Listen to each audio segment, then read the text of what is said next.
Assalamualaikum warahmatullahi wabarakatuh. Waalaikumsalam warahmatullahi wabarakatuh. Semoga Bapak Ibu selalu dalam keadaan sehat dimanapun Bapak Ibu berada. Perkenalkan, nama saya Nurut Firiska Ningtyas dan rekan saya Ibu Afrida Rita. Kami merupakan mahasiswa dari program studi Dokter Pendidikan Dasar Fakultas Pascasarjana UNJ. Dalam kesempatan kali ini pada mata kuliah kebijakan pengelolaan pendidikan dasar, kami akan mengkaji hasil kajian kami ya, mempresentasikan hasil kajian kami tentang Merdeka Belajar di sekolah dasar. Baik, Bapak Ibu, tentunya kita sudah tahu ya bahwa saat ini Merdeka Belajar ini adalah merupakan paradigma yang sedang digaungkan di semua jenjang pendidikan, ya, menyusul adanya kebijakan implementasi kurikulum Merdeka, yang mana paradigma pembelajarannya adalah paradigma Merdeka Belajar.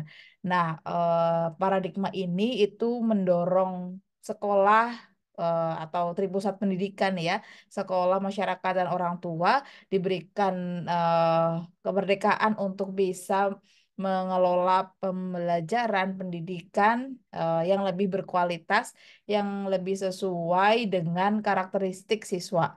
Artinya dan juga lebih sesuai dengan bagaimana keunggulan-keunggulan dari yang dimiliki oleh instansi setempat atau sekolah atau satuan pendidikan tersebut. Jadi harapannya dengan adanya Merdeka Belajar ini tercipta pendidikan yang lebih berkualitas bagi seluruh rakyat Indonesia yang dapat dicapai lebih efektif dan lebih akuntabel begitu. Jadi Merdeka Belajar dalam perspektif ini itu mencakup dukungan dari keluarga, dari guru, dari institusi pendidikan, bahkan dari dunia usaha atau industri yang berkembang di lingkungan sekitar satuan pendidikan tersebut, dan juga yang salah satu motornya ini yang tidak bisa dijauhkan adalah masyarakat. Kemudian Bapak Ibu, artinya di sini seluruh pemangku kepentingan termasuk siswa itu menjadi agen perubahan yang memberikan pengaruh dan dukungan sepenuhnya agar Merdeka Belajar ini dapat terwujud. Jadi di sini ada tiga hal ya, sekolah anak Indonesia itu angka partisipasinya itu sebenarnya tinggi. Nah, paling tinggi itu 95% itu ada di jenjang pendidikan dasar dan menengah. Nah, artinya sebenarnya eh, seluruh rakyat Indonesia itu hampir 95% berdasarkan apa survei dari Kemdikbud, ini angka partisipasinya sangat tinggi untuk menginginkan anaknya itu atau apa anak-anak ya usia 7 sampai 12 itu sekolah begitu ya Bapak Ibu. Kemudian hasil belajar yang berkualitas atau dorongan pembelajaran siswa untuk mendapatkan hasil belajar yang kualitas. Jadi di sini memiliki pengetahuan dan keterampilan yang relevan.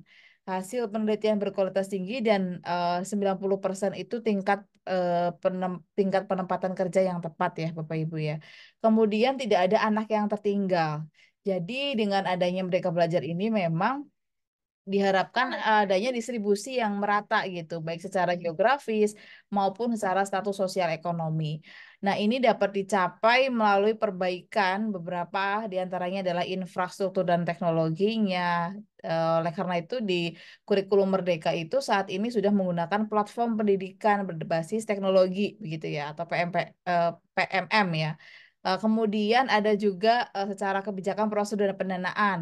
Ini ada eh, pengelolaan dana berdasarkan otonomi satuan pendidikan. Nah, nanti kita akan bahas ini ya Bapak Ibu. Kemudian ada kontribusi eksternal, tidak hanya saja pihak pemerintah, tapi juga pihak dari swasta begitu. Kemudian ada pembelajaran anggaran pendidikan yang lebih efektif dan lebih akuntabel, pembelanjaan anggaran pendidikan yang lebih efektif dan akuntabel. Kemudian di sini ada kepemimpinan masyarakat dan budaya. Jadi untuk bisa mewujudkan ini ada kontribusi terkait dengan SDM Bapak Ibu. SDM-nya juga harus bisa turut mendukung ya, diantaranya memiliki kompetensi yang baik dan memiliki learning orientation yang tinggi. Baik itu guru, kepala sekolah itu harus mau terbuka dengan adanya paradigma baru Merdeka Belajar ini, begitu Bapak Ibu. Tidak hanya guru dan kepala sekolah ya, bahkan sampai orang tua itu harus memahami bahwa oh sekarang itu kita sudah mengimplementasikan kurikulum Merdeka yang mana mengedepankan Merdeka Belajar dan pastinya harus ada partisipasi yang tinggi oleh siswa, pembelajaran berpusat pada siswa, mengedepankan konten esensial, mengedepankan kompetensi unggulan pada siswa. Nah, ini perlu dukungan juga dari orang tua gitu. Contoh sederhananya seperti ini Bapak Ibu. Di Merdeka Belajar ini yang lebih diutamakan itu adalah kompetensi unggulan pada siswa. Oleh karena itu, guru itu pasti mengupayakan adanya pembelajaran yang tidak hanya textbook begitu ya. Pasti harus ada pembelajaran yang mencipta, berkarya, yang mana itu tidak bisa terwujud ya kegiatan menghasilkan proyek kalau tidak ada dukungan dari orang tua dan masyarakat setempat. Tentunya, apalagi kalau yang hubungannya dengan implementatif, pasti membutuhkan dukungan pada masyarakat. Hubungannya dengan pembuatan proyek karya dan sebagainya itu pasti perlu mendapatkan dukungan dari orang tua untuk bisa memberikan sarananya dan lain sebagainya. Oke, jadi ini memang sifatnya kolaboratif untuk bisa mewujudkan Merdeka Belajar ini. Kembali lagi kepada bagaimana tripusat pendidikan antara guru, orang tua, dan masyarakat setempat.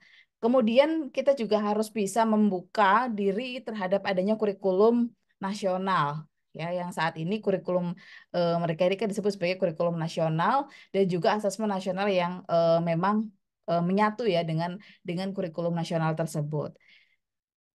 Selanjutnya Bapak Ibu di sini secara teoritis Merdeka Belajar itu kebijakan terobosan yang bertujuan untuk mengembalikan otoritas pengelolaan pendidikan kepada sekolah dan pemerintah daerah. Karena memang pemerintah itu mengidentifikasi adanya kekhasan ya, atau keunggulan dan juga potensi yang berbeda antar satuan pendidikan bahkan antar daerah gitu. Yang mana itu sebenarnya bisa dikembangkan itu atas dukungan dari dirinya sendiri atau lingkungan di sekitarnya.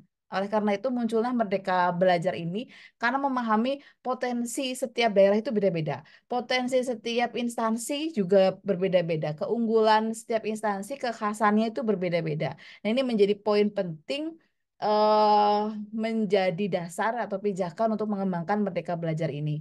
Kemudian dalam otoritas pengelolaannya tentunya harus ada perencanaan, pelaksanaan, dan evaluasi yang sesuai dengan prinsip-prinsip dari Merdeka Belajar gitu Bapak Ibu. Nah, kita akan mencoba mengidentifikasi ya apa sebenarnya tujuan dari kebijakan Merdeka Belajar ini. Yang pertama tentunya untuk mencapai tujuan pendidikan nasional ya. Upaya ini adalah untuk meningkatkan kualitas SDM generasi siswa Indonesia Bapak Ibu.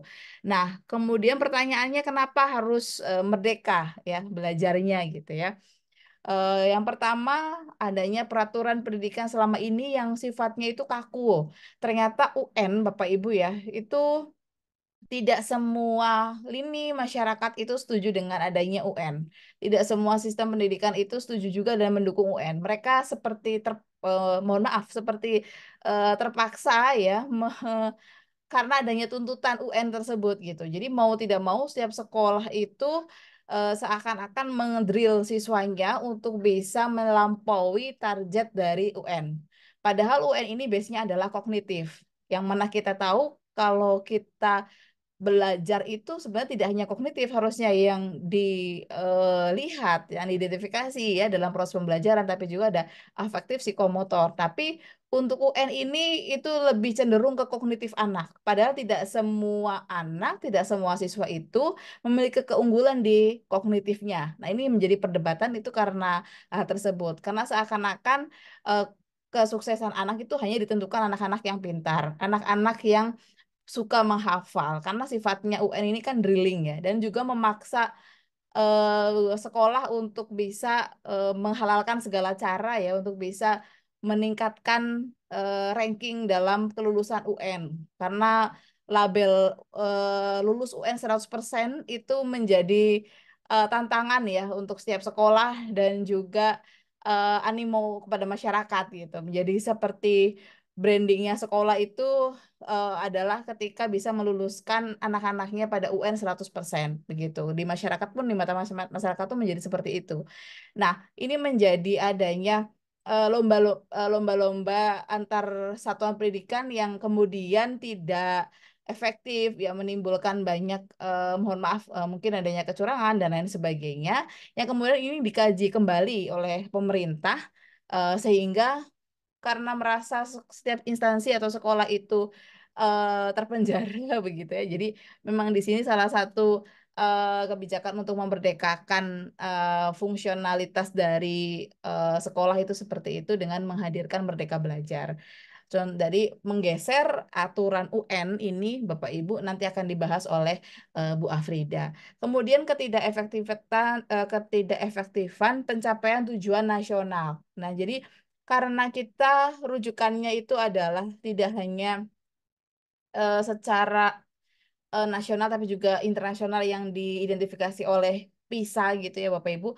Ternyata sama ini yang kita sekolah itu terlalu berorientasi pada hal-hal yang sifatnya mendasar gitu. Sedangkan kompetensi yang implementatif terhadap kehidupan sehari-hari itu justru tidak menjadi prioritas. Nah, contohnya literasi. Ya, karena diidentifikasi dari PISA itu literasi Indonesia itu rendah. Padahal literasi itu merupakan komponen dasar yang penting untuk bisa seseorang beradaptasi ya terkait kehidupannya gitu. Karena itu literasi itu adalah kompetensi implementatif ya dalam kehidupan sehari-hari. Tetapi ini justru tidak menjadi sebuah prioritas. Nah, oleh karena itu saat ini di Merdeka Belajar ini prioritas utamanya justru lebih kepada literasi, baik itu literasi sains, literasi numerasi, literasi membaca, dan juga literasi digital kaitannya dengan pembelajaran abad 21. Kemudian kebijakan Merdeka Belajar itu tidak bersifat kaku dan mengikat atau fleksibel. Jadi kalau sebelumnya itu di kurikulum 2013 itu seakan-akan guru itu kan dikejar-kejar ya oleh waktu. Minggu ini harus menyelesaikan satu subtema, terus satu hari satu pertemuan, satu minggu satu subtema, satu bulan satu tema. Jadi kalau ada yang tidak apa ya setiap sekolah itu kan SDM-nya berbeda-beda, anaknya ya, siswanya itu inputnya berbeda-beda. Ketika ada sekolah A itu bisa dengan cepat menyesuaikan capaian yang diinginkan pada buku paket, tetapi ada sekolah yang harus berulang kali gitu pada pada suatu topik, pada suatu tujuan pembelajaran. Nah, ini menjadi kendala. Jadi seakan-akan guru itu dikejar-kejar oleh materi begitu.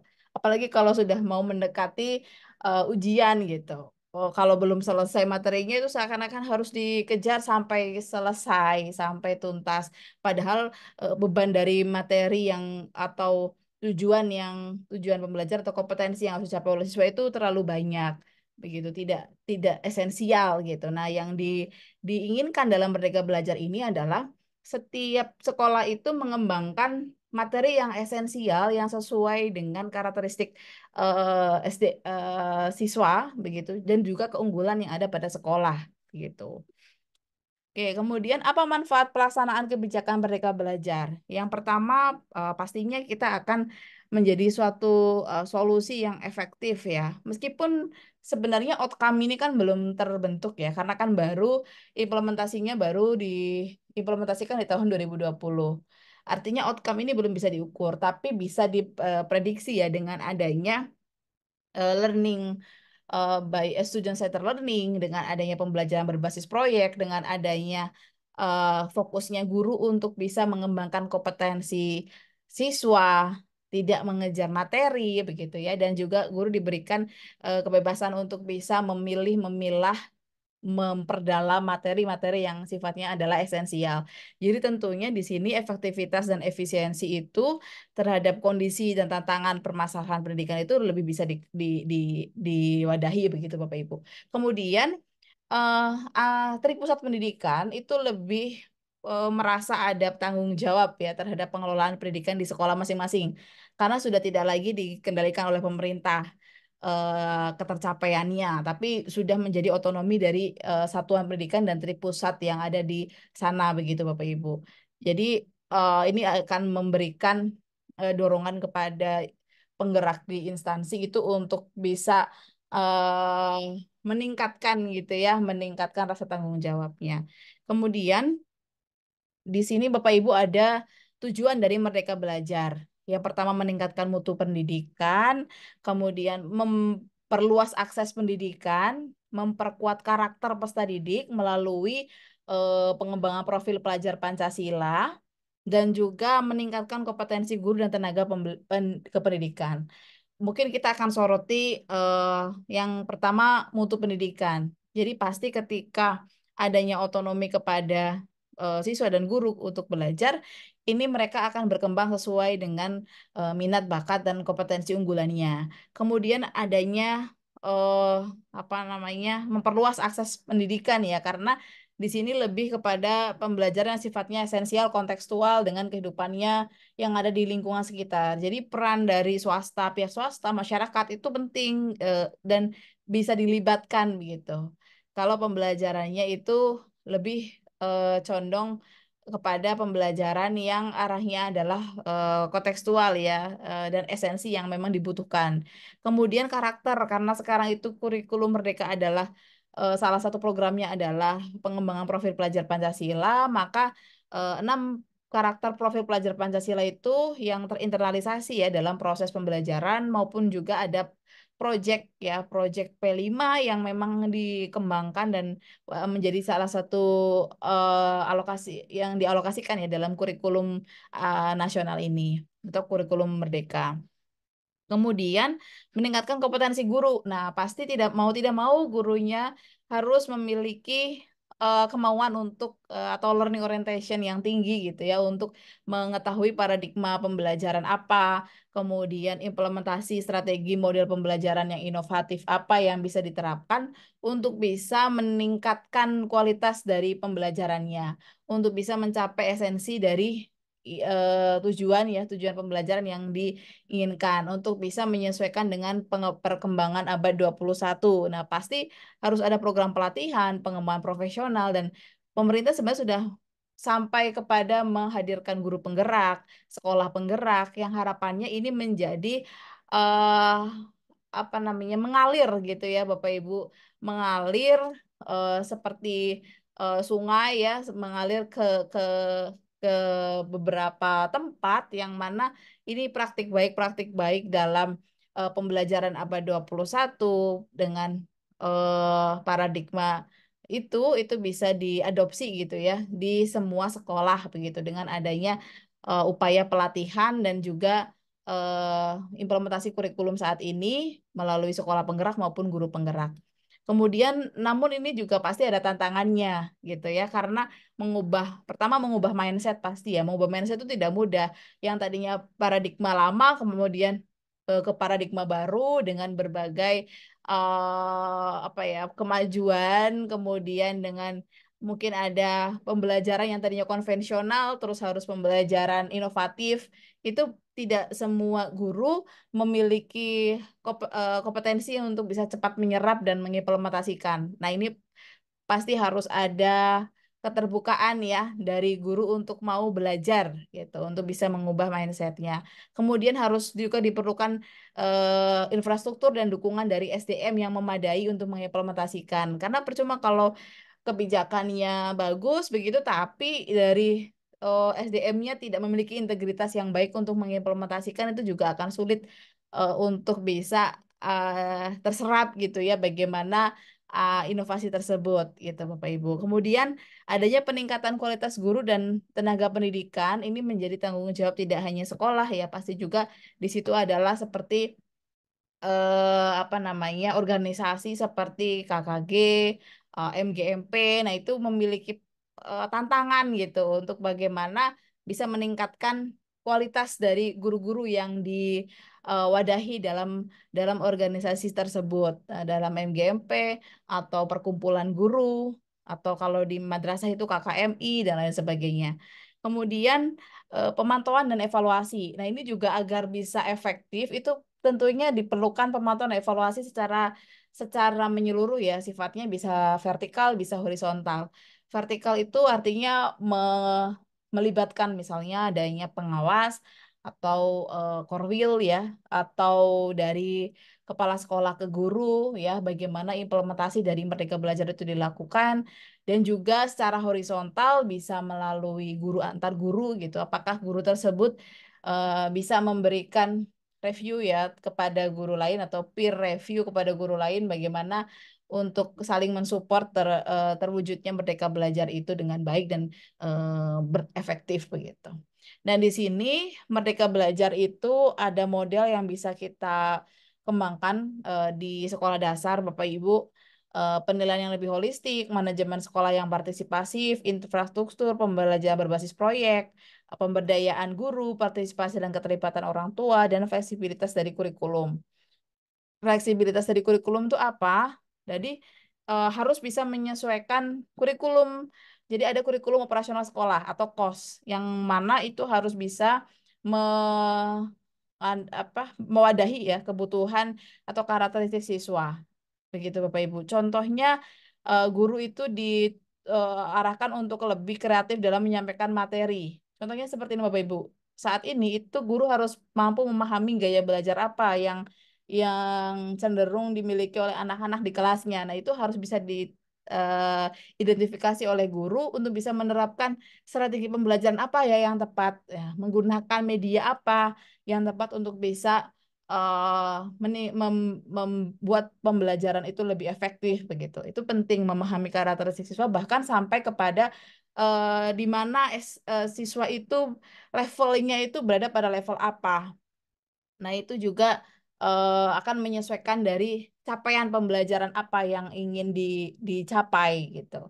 Agar tidak terlalu membuat siswa putus asa, tapi juga tidak membuat siswa itu menjadi eh apa namanya santai begitu. Tapi harus ada tantangan dan capaian kompetensi yang sifatnya itu meningkat gitu, agar terjadi peningkatan kompetensi ya pada siswa. Kemudian pembelajaran yang lebih holistik terkait dengan penilaiannya. Jadi tidak hanya fokus pada kognitif, tes tertulis, soal tes uraian begitu ya Bapak Ibu. Tapi sekarang ada banyak asesmen alternatif yang bisa digunakan. Asesmen as learning yang bisa dimanfaatkan dengan banyak jenis teknik asesmen Bapak Ibu ya.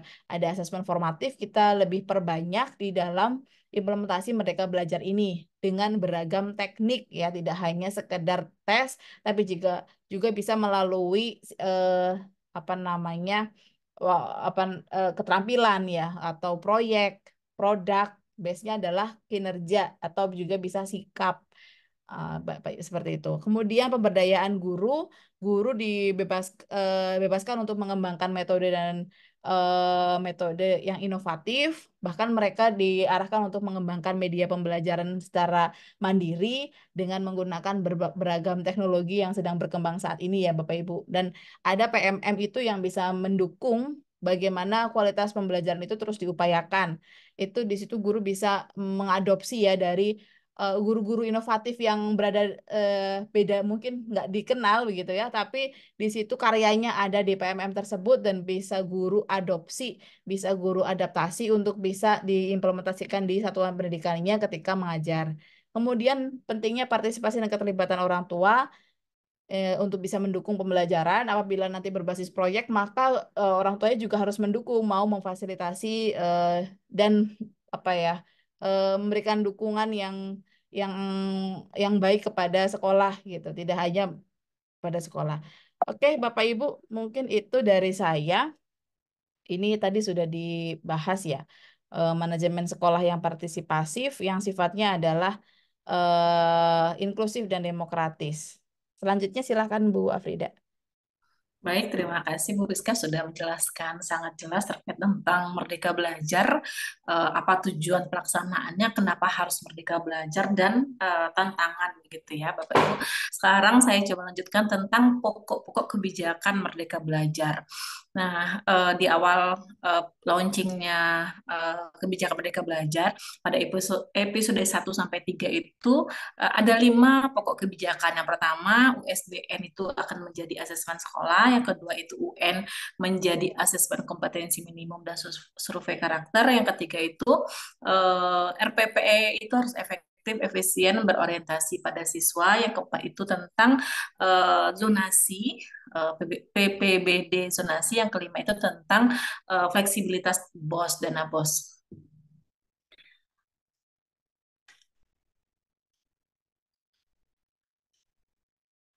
Kita lanjut ke USBN atau ujian sekolah berstandar nasional menjadi asesmen sekolah.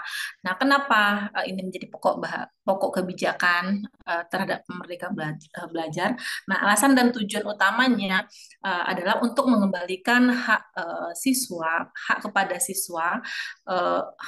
sekolah untuk menilai proses dan hasil belajar siswa begitu, dan memberikan tanggung jawab penuh kepada sekolah untuk menilai siswanya sesuai dengan standar proses yang ada. Artinya di sini adalah bahwasanya dengan kondisi sekolah yang berbeda-beda begitu, dengan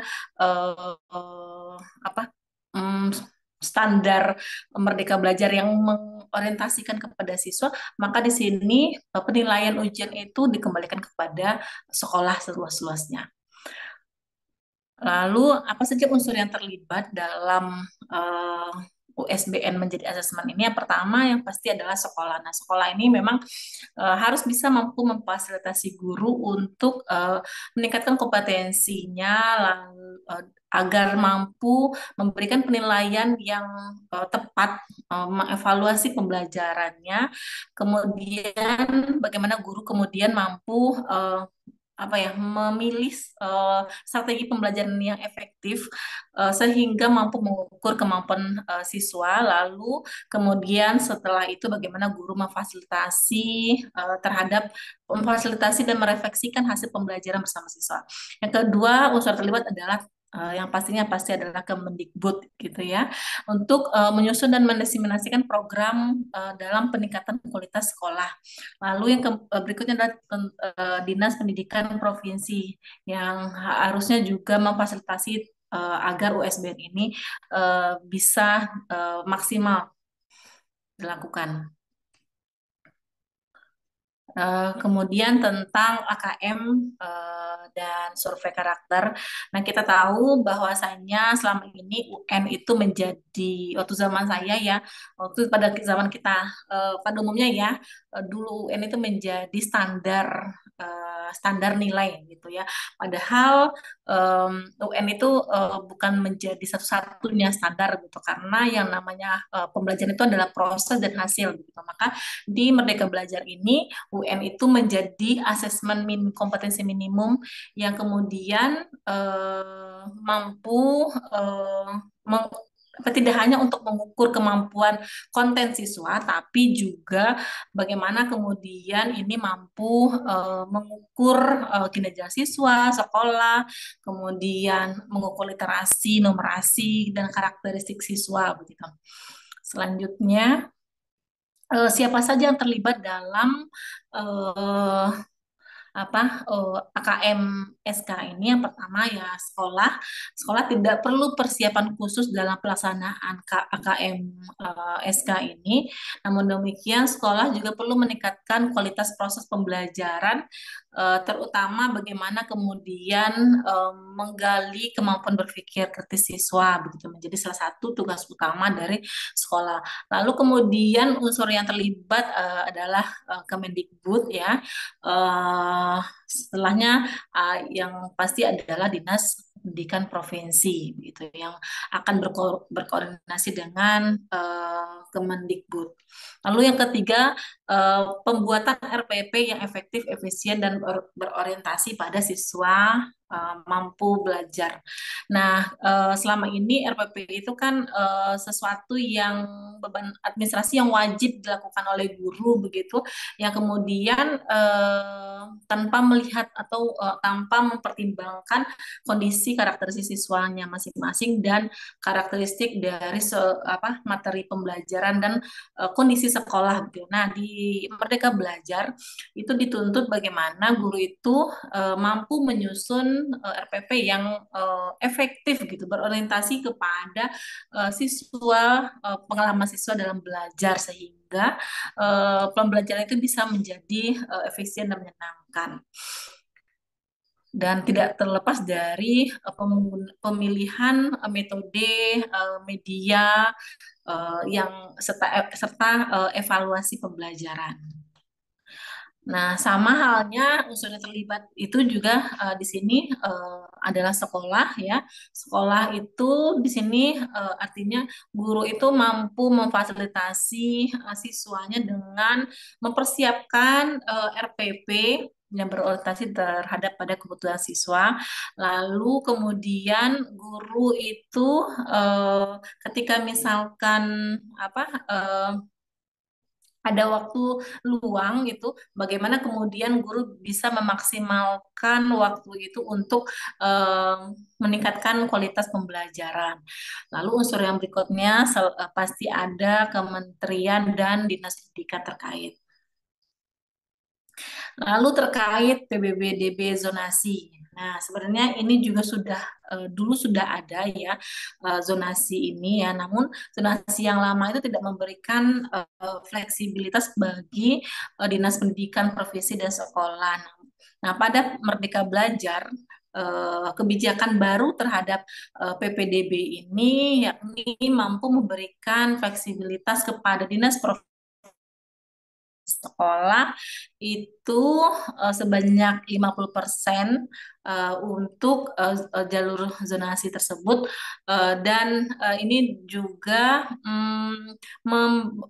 membantu agar tidak terjadi kesenjangan kualitas antar sekolah begitu sehingga inputan siswanya itu lebih homogen ya.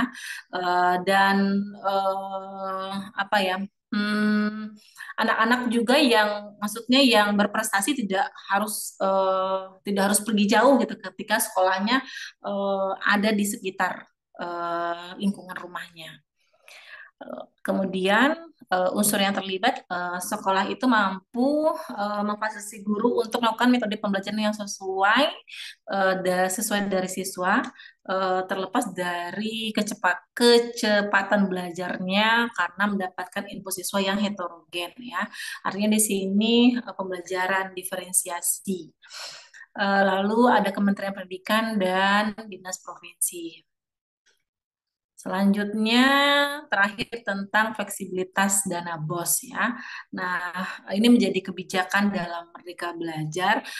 Kenapa? Karena dana BOS ini sangat sensitif ya. Jadi sehingga diharapkan pada Merdeka Belajar ini fleksibilitas terhadap dana BOS ini dapat lebih transparan ya, sehingga dengan transparan dan fleksibel ini berharap kemudian kegiatan belajar mengajar itu tidak terganggu karena mungkin ada kebutuhan yang urgent gitu dengan adanya dana BOS itu akan lebih cepat terfasilitasi sekolahnya.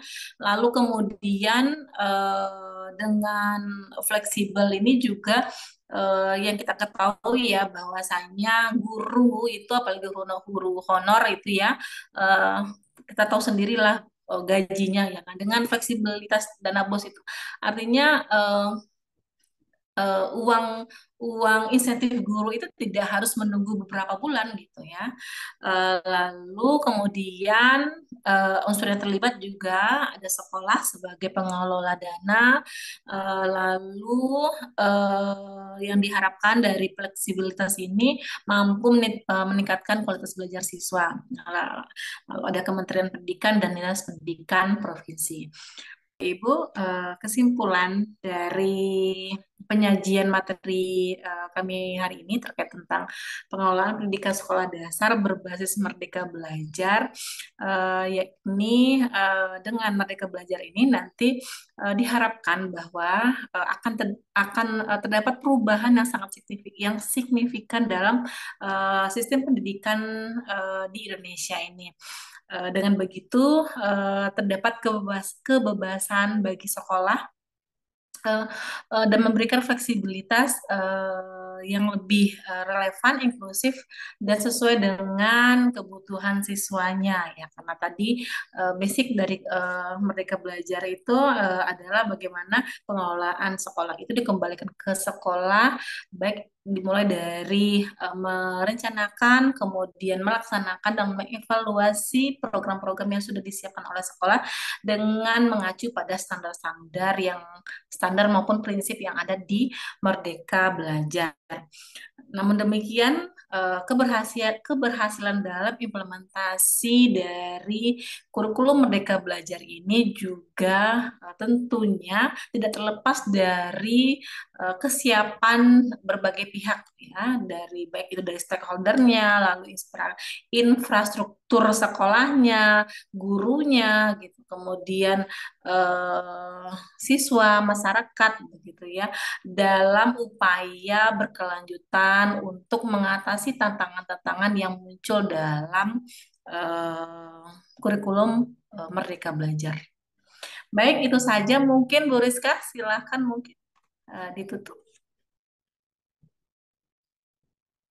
Ya, baik. Terima kasih Bu Afrida dan Bapak Ibu semua. Demikian tadi adalah pemaparan materi dari kami terkait dengan Merdeka Belajar dan juga pengelolaannya di sekolah dasar. Semoga dapat memberikan manfaat untuk kita semua dan memberikan dorongan juga kepada kita agar kita bisa berkontribusi juga ya terhadap kesuksesan pelaksanaan Merdeka Belajar ini di sekolah agar bisa mewujudkan pembelajaran yang lebih inovatif dan membuka mindset guru ya seperti tadi dibahas agar mau membuka diri terhadap perkembangan zaman dan paradigma pembelajaran yang inovatif saat ini. Terima kasih kita akhiri. Wassalamualaikum warahmatullahi wabarakatuh.